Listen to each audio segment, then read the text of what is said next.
అందరికీ నమస్కారం. కూటమి ప్రభుత్వంపై అప్పుడే వ్యతిరేకత వచ్చినట్టు జరుగుతున్న ప్రచారంలో వాస్తవం ఎంత? ప్రజల్లో అసంతృప్తి నిజంగానే మొదలైందా అనే ప్రశ్నలకు అప్పుడే సమాధానం చెప్పడం తొందరపాటే అవుతుంది. అయితే ఆ దిశగా కొన్ని సూచనలు మాత్రం ఖచ్చితంగా చెప్పొచ్చు.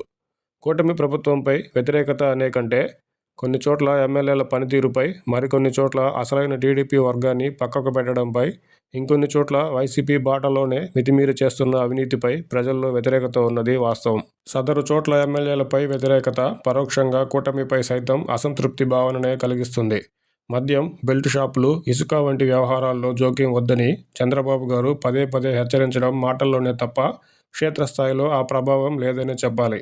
రాష్ట్ర అభివృద్ధికి, పరిశ్రమల ఏర్పాటుకు ప్రభుత్వం తీవ్రమైన కృషి చేస్తున్నా, అందుకు తగిన ఫలితాలు ఒక్కొక్కటిగా కనిపిస్తున్నా, ప్రభుత్వ పనితీరు బాగానే ఉన్నా, పోలవరం, అమరావతి, విశాఖ స్టీల్ వంటి ముఖ్యమైన అంశాల్లో పురోగతి కనిపిస్తున్నా, కూటమి ప్రభుత్వంలో ఏదో తగ్గిందనే భావన రావడానికి ప్రధాన కారణం ఇప్పటికీ ప్రభుత్వ యంత్రాంగంపై పూర్తిగా పట్టు లేకపోవడం. ముఖ్యమంత్రి, మంత్రులకు తెలియకుండానే ఫైళ్లు కదులుతున్నాయంటే యంత్రాంగంపై నియంత్రణ ఏపాటిదో అర్థమవుతుంది.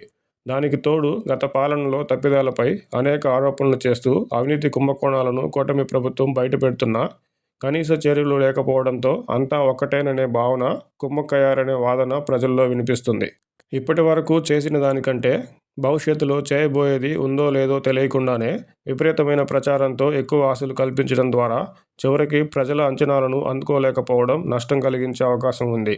ఇంటికొక పారిశ్రామికవేత్త రావాలని, ఇంటికొక ఏఐ నిపుణుడు ఉండాలని చెప్తున్న మాటలు చంద్రబాబు గారి దూరపు ఆలోచనను తెలియజేస్తున్నప్పటికీ రాష్ట్రంలోని పరిస్థితులు, జీవన ప్రమాణాలు, ప్రజల స్థితిగతులను బట్టి సగటు ప్రజలు ఈ వ్యాఖ్యలను స్వాగతించకపోగా ఆ మాటలతో తమకు ఒరిగేది ఏమీ లేదని ఆ వ్యాఖ్యలను అలివిగాని మాటలుగానే పరిగణిస్తున్నారు.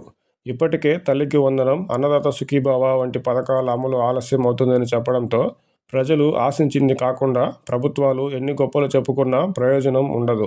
కూటమి చెప్పుకోదగ్గ స్థాయిలోనే పనిచేస్తున్నా ఇలా అనేక అంశాలు కూటమి పనితీరును మసకబారుస్తున్నాయి.